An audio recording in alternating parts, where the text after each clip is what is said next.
Schedule given है, given schedule के basis पे हमने प्लॉटिंग करी, ठीक है ना, हमने कोई अज्यूम नहीं करा यहाँ पे। अब ये जल्दी से क्विक रिकैप, ये स्टार्टिंग पॉइंट किसका है, investment, investment straight line parallel to the x axis, why is it constant, because of autonomous investment.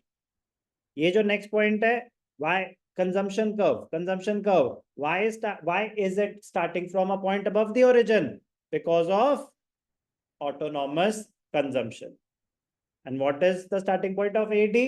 It is the sum of investment and autonomous investment and autonomous consumption. तो ये starting point है. The gap between AD and C must remain constant because of autonomous investment. The gap between the two is autonomous investment. X axis पे हम level of income भी लिख सकते हैं, कुछ बुक्स लिखते हैं level of output, level of employment, तो एक ही बात है, लेवल ऑफ इनकम, आउटपुट और एम्प्लॉयमेंट। यहाँ पे हम क्या शो कर रहे हैं, एडी, एडी के कौन से कंपोनेंट्स रिप्रेजेंट कर रहे हैं हम, consumption and investment. Important points about AD, AD is equal to C plus I. As stated above, AD is assumed to be a function of only consumption expenditure and investment expenditure. Why not government? Why not the external sector? Because of the assumption that we are operating in a two-sector economy. AD. Positive consumption. Consumption will always remain positive. मतलब consumption can never be zero. Consumption can never be negative. Savings can be negative. आएगा अभी, consumption can never be negative even when the level of income is zero. Consumption can never be nil even when the level of income is zero. There is always some minimum level of consumption even when the income is zero. This happens because people need certain basic goods and services to sustain themselves even if the income is zero. The consumption level, when the level of income is zero, is termed as autonomous consumption. It is termed as autonomous consumption. So autonomous consumption is the consumption expenditure incurred at zero level of income, which is necessary for survival.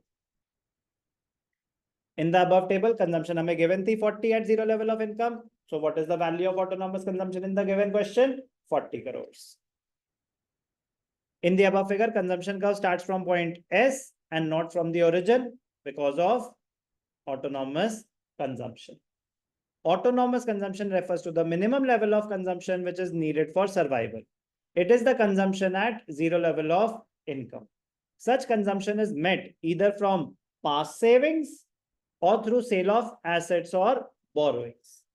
So if nothing is mentioned, we assume that it has been met out of past savings. इसको कोई numerical में आते, but कहां से meet कर रहे हो आप autonomous consumption? It may be met out of past savings, it may be met out of sale of assets. आपके पास कुछ एसेट्स पड़े थे, आपने बेच दिए, तो मेरी को इनकम, तो मैं तो वो कैपिटल एसेट्स है ना, मेरे पास पुराना फर्नीचर पड़ा हुआ है, बेच दिया, वो मेरे को इनकम थोड़ी ना है, इसीलिए वो बोल रहे हैं इनकम तो जीरो है भाई साहब, कुछ कमाया तो नहीं, पुराने एसेट्स डिस्पोज ऑफ करने पड़े, तो अपनी पास सेविंग्स यूज कर रहे हो। यहाँ बोरोइंग्स, यहाँ बोरोइंग्स, यहाँ बोरोइंग्स, बट मैं कह रहा हूँ we will assume if nothing is specified, theoretically आएगा कि where can you finance your autonomous consumption expenditure from? So the answer is past savings और सेल ऑफ एसेट्स, वो एक ही बात होती है, और बोरोइंग्स। सर ऐसा भी तो हो सकता है मैं बोरो करूं, नहीं है मेरे पास पास सेविंग्स, हाँ बोरोइंग्स हो सकती हैं थियोरेटिकली, बट मैं कह रहा हूँ जब हम कर रहे होंगे क्वेश्चन न्यूमेरिकली, तो हम क्या करते हैं, हम करते हैं वाई इज, आप अपनी इनकम का क्या करेंगे, यहाँ तो पहले कंज्यूम तो कर लो, सेविंग करेंगे, यहाँ तो कंज्यूम करेंगे, यहाँ सेव करेंगे, पहले खर्चा करेंगे भाई साहब, जो पैसे बच गए वो सेव कर लेंगे। तो इस फॉर्मूले के हिसाब से S is equal to y minus c, yes or no? S is equal to y minus c. So if income is zero and you are consuming 40 crores, तो सेविंग्स कितनी हुई, -40 crores दिस सेविंग्स। तो मैं कह रहा हूँ numerically assumption मानी जाएगी कि अगर your consumption expenditure is greater than income, कहां से मीट कर रहे हो भाई साहब, past savings, it will lead to dissavings, आपकी सेविंग्स कम होती जाए, नेगेटिव होगी। एडी के दो component C and I, graphically समझ आया। एडी की शेप परफेक्ट होनी चाहिए please, from day one, from day one. ये नहीं कि धीरे धीरे सीख जाएंगे, नहीं, साथ साथ सीख जाएंगे। स्लोप ऑफ कंजम्पशन कर्व कैसा है? Consumption curve upward sloping, upward sloping curve है consumption curve. Investment straight line parallel to the x axis because of autonomous investment, but consumption curve, consumption is the sum of autonomous investment, क्या बोलते हैं, and induced investment. मतलब वो नई term मैं अभी use नहीं करना चाहता था, क्योंकि कंजम्पशन करेंगे ना अभी, AD is equal to C plus I, अभी हम करेंगे ना फिर consumption, consumption is equal to C bar plus B Y. Next concept, next concept है, तो ये होता है ऑटोनॉमस कंजम्पशन, ये होता है autonomous consumption, consumption at zero level of income. ये होगा आगे जाके इंड्यूस्ड कंजम्पशन, इंड्यूस्ड कंजम्पशन। इसलिए बोलना पड़ रहा है मुझे कि सर ऑटोनॉमस इन्वेस्टमेंट थी तो वो स्ट्रेट लाइन था, कंजम्पशन में भी तो एक ऑटोनॉमस कंपोनेंट है। हाँ, एक ऑटोनॉमस कंपोनेंट है, वो तो फिक्स्ड रहेगा, बट जैसे जैसे इनकम बढ़ेगी, ये y से मल्टीप्लाई हो रहा है ना, जैसे जैसे इनकम बढ़ेगी मेरी इंड्यूस्ड कंजम्पशन बढ़ती जाएगी, बढ़ती जाएगी, बढ़ती जाएगी। इसी वजह से एडी जैसे जैसे इनकम बढ़ेगी बढ़ता जाएगा, बढ़ता जाएगा, बढ़ता जाएगा। The first component of AD, consumption curve, it slopes upwards because consumption increases with an increase in income. Very, very important point. However, the proportionate increase in consumption is less than that of income. Income बढ़ी 100 से, delta y कितना है 100, but delta c कितना है 80। फिर income बढ़ी 100 से, consumption तो नहीं बढ़ी 100 से, कंजम्पशन तो 80 से बढ़ रही है। ये कहना चाहता है, कह रहा अपवर्ड स्लोपिंग है, अपवर्ड स्लोपिंग है, बट इनकम के रेट पे नहीं बढ़ रहा। The proportionate increase in consumption is less than that of income. It happens because after reaching a particular level, people start saving a part of their income. You tend to save a part of your income. You will not spend your entire income. Slope of consumption curve, उन्होंने अभी बस इतना सा बताया, it is an upward sloping curve. जैसे जैसे income बढ़ेगी consumption भी बढ़ेगी, बट सेम अमाउंट से नहीं बढ़ेगी।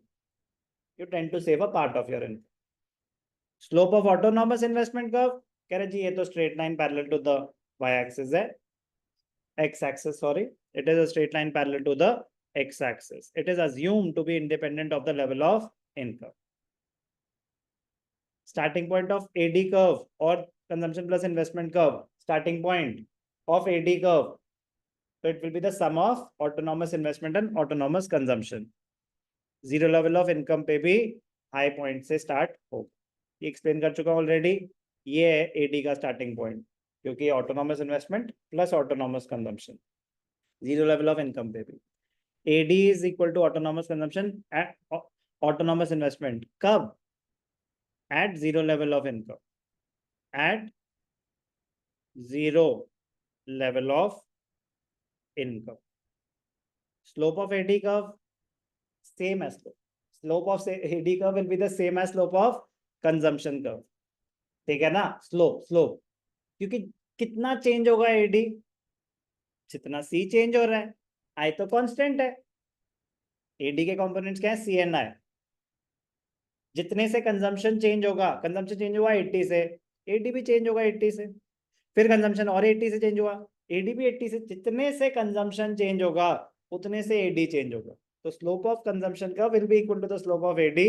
तो अभी यहाँ पे थ्योरेटिकली बातें हो रही है, आगे जाके हम उसको टर्म देंगे एमपीसी, बट अभी तो वो बता रहा है कि it is an upward sloping curve, ये अपवर्ड स्लोपिंग है, ये स्ट्रेट लाइन है, अभी बहुत ऊपर ऊपर से बातें हो रही है। तो AD curve, it is a positive slope, मतलब upward sloping curve as the level of income increases. AD or expenditure also increases. Slope of AD curve. कोई डाउट?